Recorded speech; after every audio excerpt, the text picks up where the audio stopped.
Continuação da leitura do livro Humanidade, uma história otimista do homem, de Rutger Bregman. Capítulo 4. O Coronel Marshall e os soldados que não atiravam. E agora vamos ao elefante na sala. Nós humanos temos um lado escuro. Às vezes o Homo sapiens faz coisas horríveis e sem precedentes no reino animal. Canários não administram campos de prisioneiros. Crocodilos não constroem câmaras de gás. Nunca em toda a história um koala sentiu-se impelido a contar, trancar e eliminar toda a raça de seus semelhantes. Esses crimes são especificamente humanos. Assim, além de ser excepcionalmente pró-social, o Homo sapiens também pode ser terrivelmente cruel. Por quê? Parece que temos de encarar um fato doloroso. O mecanismo que faz de nós a espécie mais generosa também faz de nós a espécie mais cruel do planeta, diz Brian Hare, especialista em Homo sapiens. As pessoas são animais sociais, mas temos uma deficiência fatal. Sentimos mais afinidade pelos que são mais parecidos conosco. Esse instinto parece estar decodificado em nosso DNA. Vamos considerar o hormônio ocitocina, que os biólogos há muito sabem ter papel-chave no parto e na amamentação. Quando foi descoberto que o hormônio também era instrumental numa relação amorosa, houve uma onda de entusiasmo. É só borrifar um pouco de ocitocina no nariz, alguns conjeturaram, para ter o melhor encontro amoroso de todos os tempos.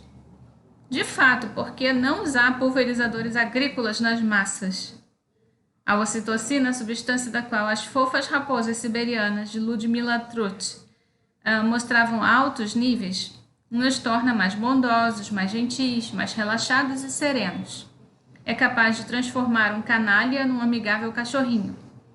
Por isso, às vezes, é louvado com termos sentimentoloides como o bálsamo da bondade humana ou hormônio do abraço. No entanto, aí surgiu um novo fator. Em 2010, pesquisadores da Universidade de Amsterdã descobriram que os efeitos da ocitocina parecem se limitar ao próprio grupo. O hormônio não somente aumenta a afeição por amigos, como pode intensificar a aversão a estranhos. O resultado é que a ocitocina não fomenta a fraternidade universal, fortalece sentimentos de os meus primeiro. Talvez Thomas Hobbes estivesse certo, afinal. Pode ser que nossa pré-história tenha mesmo sido uma guerra de todos contra todos. Não entre amigos, mas entre inimigos. Não contra os que conhecíamos, mas contra estranhos. Se fosse verdade, a essa altura os arqueólogos já deveriam ter encontrado inúmeros artefatos de nossa agressividade. E, por certo, suas escavações teriam descoberto evidências de que somos programados para a guerra.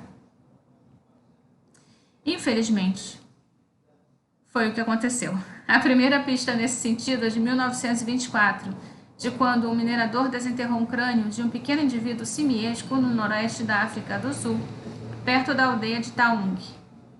O crânio acabou indo parar nas mãos do anatomista Raymond Dart, que o identificou como Australopithecus africanus, um dos primeiros hominídeos a andar sobre a face da Terra. 2 milhões, possivelmente 3 milhões de anos atrás. Desde o começo, Dart ficou perturbado com sua descoberta. Estudando esse crânio e os ossos dos outros ancestrais nossos, ele identificou inúmeros ferimentos. O que havia causado esses ferimentos? A conclusão a que chegou não foi agradável. Esses primeiros hominídeos devem ter usado pedras presas de chifres de animais para matar suas presas, disse Dart. E pela aparência dos restos mortais, as vítimas não eram apenas animais. Eles também matavam uns aos outros. Raymond Dart tornou-se um dos primeiros cientistas a caracterizar os seres humanos como canibais e sanguinários natos. A sua teoria do macaco assassino ganhou manchetes ao redor do mundo. Foi só com o advento da agricultura, meros 10 mil anos atrás, afirmou, que mudamos para uma dieta mais compassiva.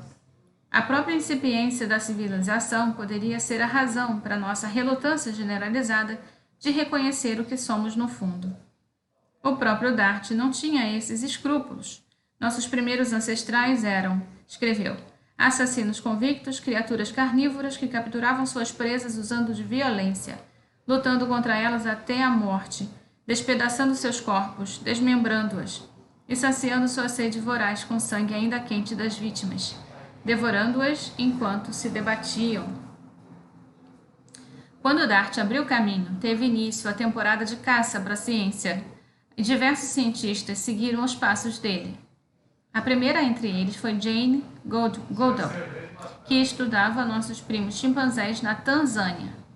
Dado que os chimpanzés eram considerados pacíficos comedores de plantas, Goodall teve um grande choque quando, em 1974, chegou uma guerra generalizada entre macacos. Durante 4 anos, 2 grupos de chimpanzés travavam uma batalha brutal. Chocada, Goodall encobriu sua descoberta por muito tempo, e quando afinal divulgou para o mundo o que viu, muita gente não acreditou. Ela descrevia cenas de chimpanzés agarrando a cabeça da vítima sangrando, com sangue escorrendo pelo nariz e bebendo, torcendo um membro, arrancando pedaços da pele com os dentes.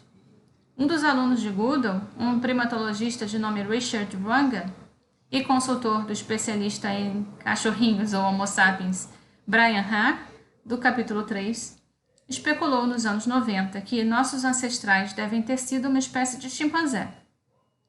Traçando uma linha direta daqueles primatas predadores aos campos de batalha do século XX, Wrangham deduziu que a guerra simplesmente estava em nosso sangue, o que fazia dos humanos modernos os atordoados sobreviventes de um hábito contínuo de 5 milhões de anos de uma agressividade letal.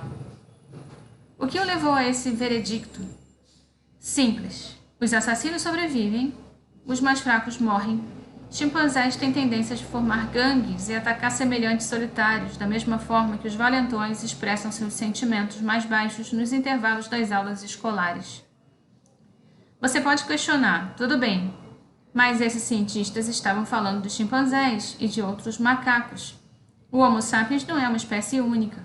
Não conquistamos o mundo exatamente por sermos afáveis, o que mostram os registros sobre o tempo em que nós ainda caçávamos e coletávamos. Os primeiros estudos pareciam nos inocentar. Em 1959, a antropóloga Elizabeth Marshall Thomas publicou um livro sobre o povo Kung, que até hoje habita o deserto do Kalahari. Seu título, The Harmless People, o povo inofensivo.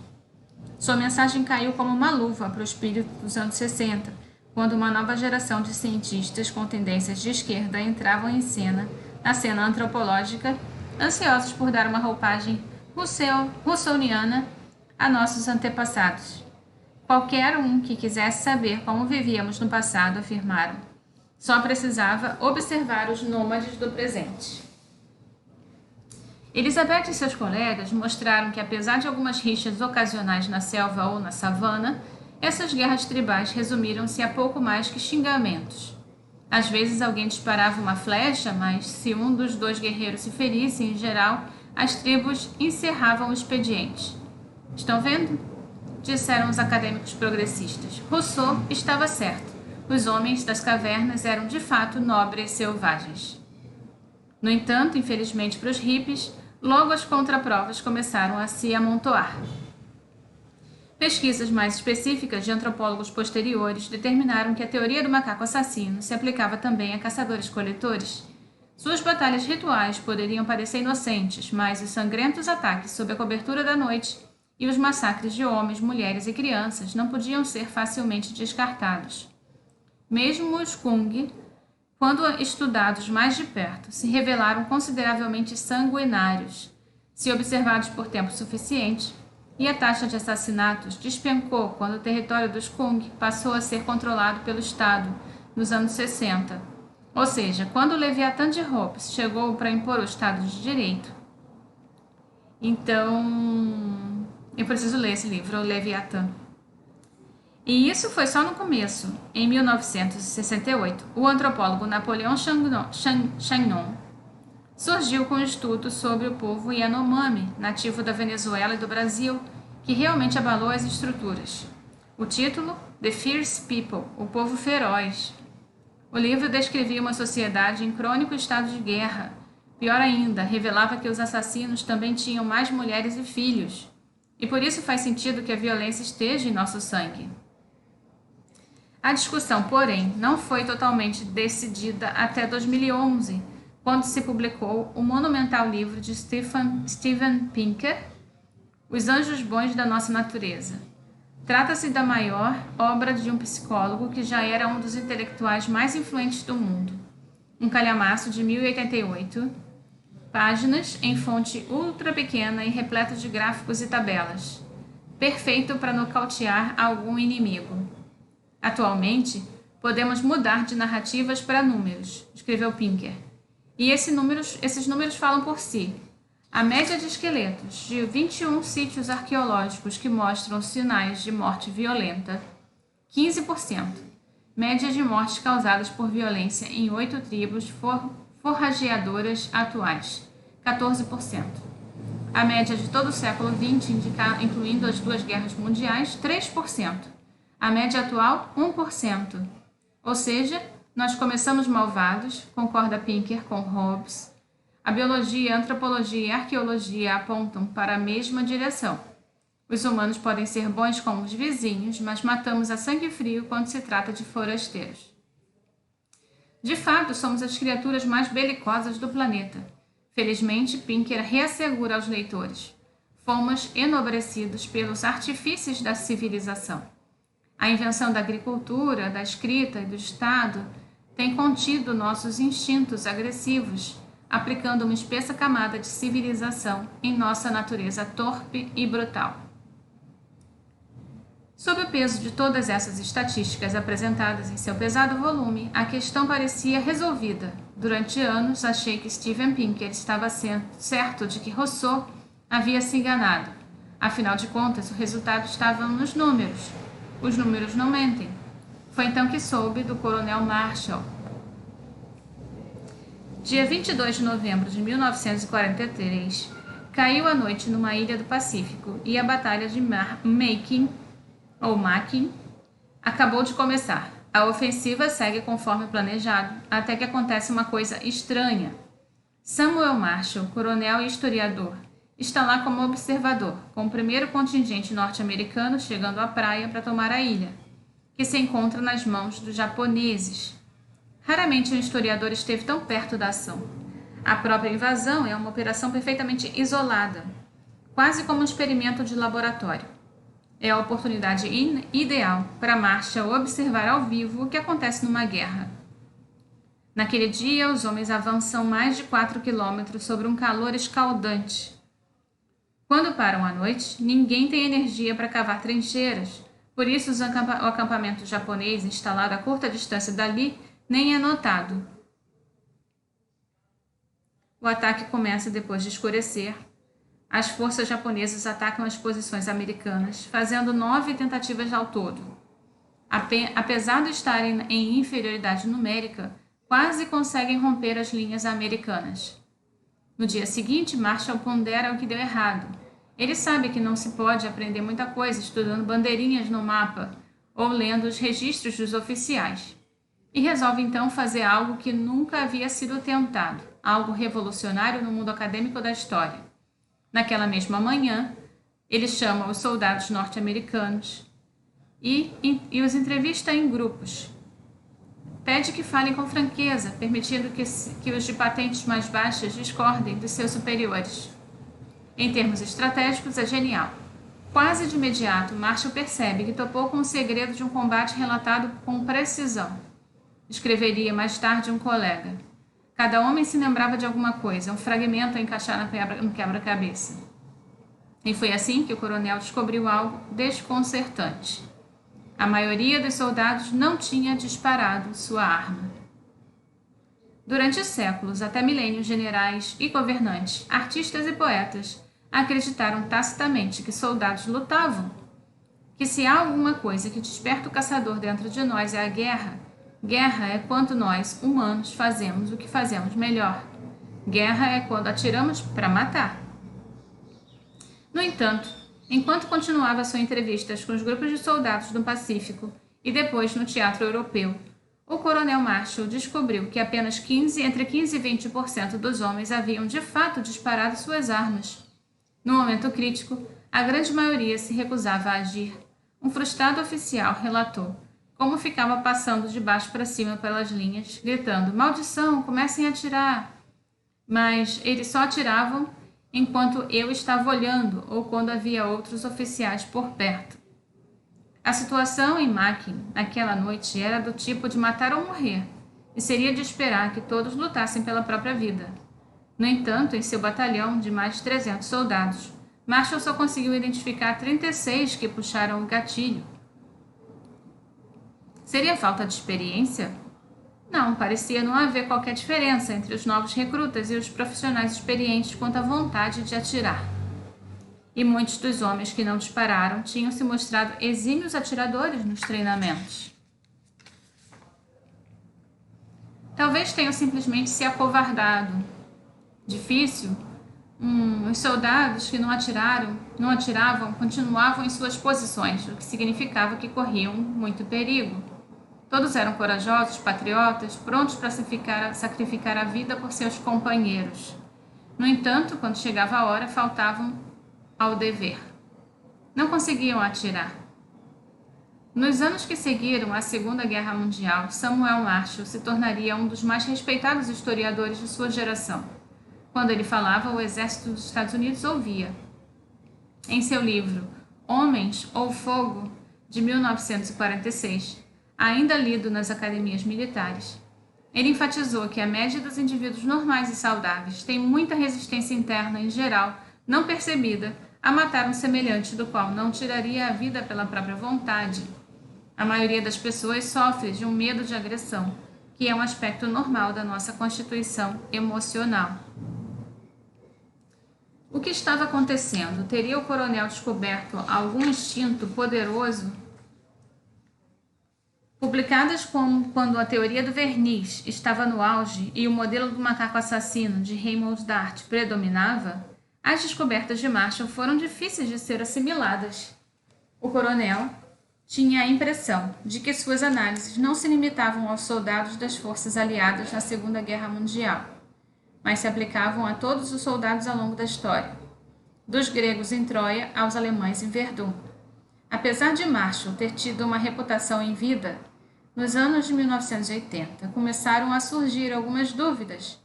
Livro fundamental de S.L.A. Marshall sobre a guerra é avaliado como incorreto, afirmou o jornal The New York Times.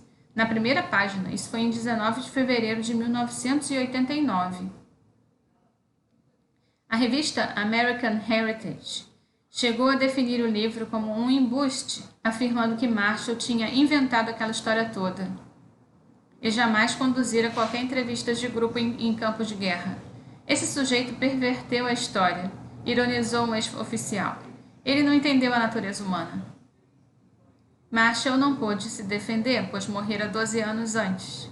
Outros historiadores mergulharam na contenda e nos arquivos e descobriram indícios de que Marshall havia realmente distorcido os fatos algumas vezes.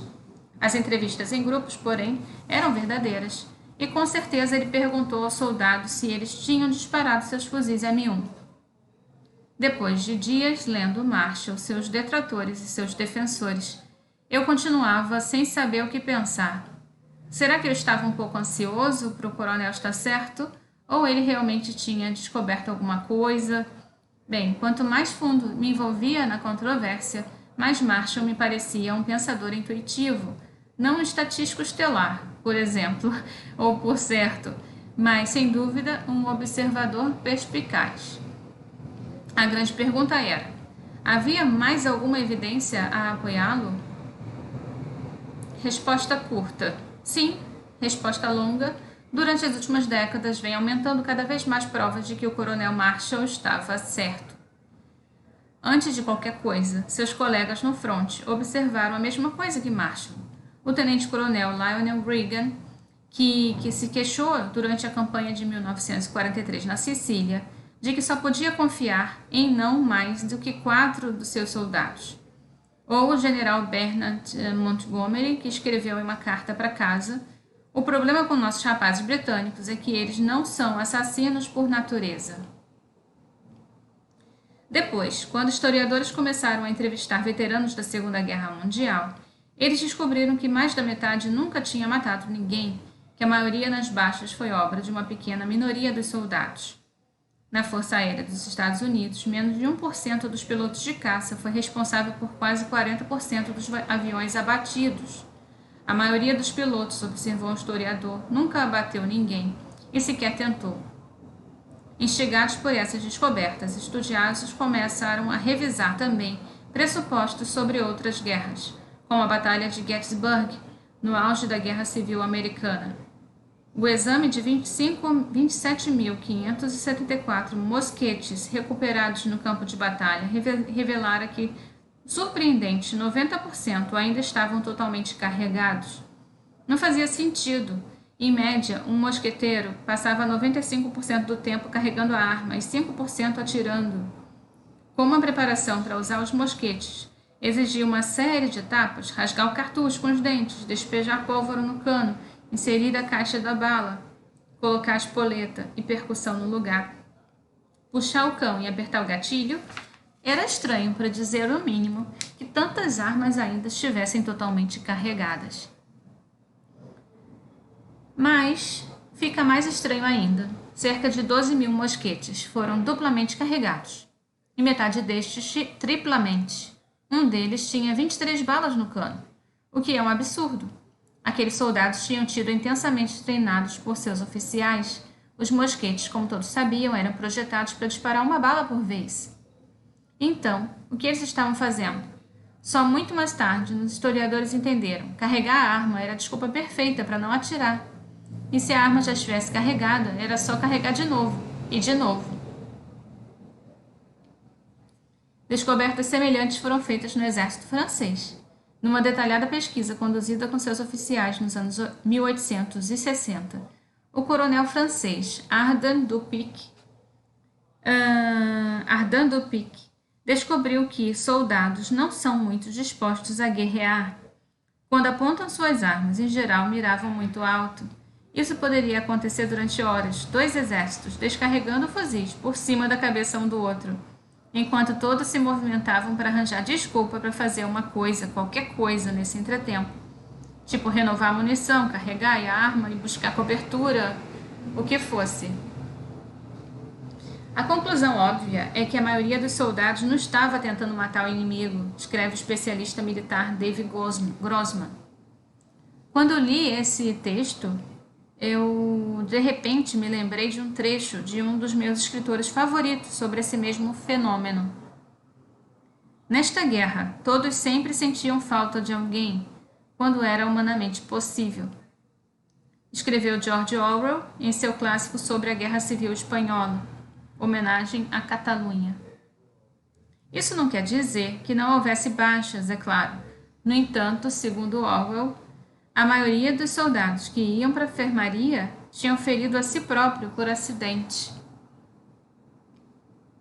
Nos anos recentes, uma estável vertente de especialistas tem apoiado as conclusões do coronel Marshall, entre eles o sociólogo Randall Collins, que analisou centenas de fotografias de soldados em combate e, ecoando as estimativas de Marshall, calcula que somente cerca de 13 a 18% dispararam suas armas. A imagem hobbesiana dos humanos, a julgar pelas evidências mais comuns, está empiricamente errada, avalia Collins. Os humanos não são programados para... São programados para solidariedade. E é isso que torna a violência tão difícil. Bem, eu acho que eu vou parar por aqui, mas falta só 3 páginas, então vou seguir. É a parte 4 do capítulo 4. Então, vamos lá. Até hoje, nossa cultura é permeada pelo mito de que é fácil infligir dor aos outros. Pense nos heróis de ação rápidos no gatilho, como Rambo ou no sempre combativo Indiana Jones. Note as constantes trocas de socos nos filmes e nos programas de TV, em que a violência se alastra como uma infecção. Um personagem tropeça, cai em cima de alguém, que acidentalmente desfecha um soco e, antes de perceber, você está no meio de uma guerra de todos contra todos. No entanto, as imagens produzidas por Hollywood têm tanto a ver com a verdadeira violência quanto a pornografia tem a ver com sexo real. Na realidade, segundo a ciência, a violência não é contagiosa, não dura muito tempo e não é nada fácil. Quanto mais eu lia sobre as análises e as subsequentes pesquisas do Coronel Marshall, mais duvidava da noção de nossa natureza belicosa. Afinal de contas, se Hobbes estivesse certo, todos deveríamos ter prazer em matar outra pessoa. É verdade que não seria tão valorizado como sexo, mas com certeza não inspiraria profunda aversão. Se por outro lado Rousseau estava certo, os nômades forrageadores deveriam ter sido extremamente pacíficos. Nesse caso, devemos ter desenvolvido nossa antipatia em relação ao derramamento de sangue ao longo das dezenas de milhares de anos, desde que o Homo sapiens passou a habitar o planeta. Será que Steven Pinker, o psicólogo do livro Pesado, estava enganado? Será que sua sedutora estatística sobre o preço pago pelos humanos em guerras pré-históricas, que cheguei a mencionar com entusiasmo em livros e artigos anteriores, poderia estar errada? Eu resolvi voltar a estaca zero. Desta vez, evitei publicações dirigidas ao público em geral e mergulhei na literatura acadêmica. Não demorei para identificar um padrão. Quando um cientista retratava como primatas homicidas, a mídia era rápida em citar seu trabalho. Se um colega dizia o contrário, quando ninguém dava ouvidos. Então isso me fez pensar, será que estamos sendo enganados por nossos fascínios pelo horror e pelo espetáculo? E se a verdade científica fosse diametralmente oposta àquilo que os livros mais vendidos e as publicações mais citadas nos fazem acreditar? Vamos voltar a Raymond Dart, o homem que nos anos 1920 estudou os primeiros ossos desenterrados dos australopitecos africanos. Depois de examinar os ossos fraturados de 2 milhões de anos, ele decidiu que aqueles hominídeos deviam ser canibais sanguinários. A conclusão foi um sucesso, basta pensar em filmes como O Planeta dos Macacos original de 2001, Uma Odisseia no Espaço, ambos de 1968, que faturaram em cima da teoria do macaco assassino. Eu estou interessado na natureza brutal e violenta do homem, por este ser um retrato verdadeiro, confirmou o diretor Stanley Kubrick numa entrevista. Só muitos anos depois, os cientistas perceberam que os remanescentes forenses dos australopitecos africanos apontavam numa direção bem diferente. Os ossos concordam agora, os especialistas não foram fraturados por outros hominídeos, empunhando pedras, presas ou chifres, mas por outros predadores. Assim como o crânio do indivíduo de Raymond Dart analisou em 1924, em 2006 surgiu um novo veredito. O agressor tinha sido uma grande ave de rapina. Minha bateria está acabando, então eu vou ter que continuar na próxima leitura. Termino aqui então na página 98. Tchau, tchau.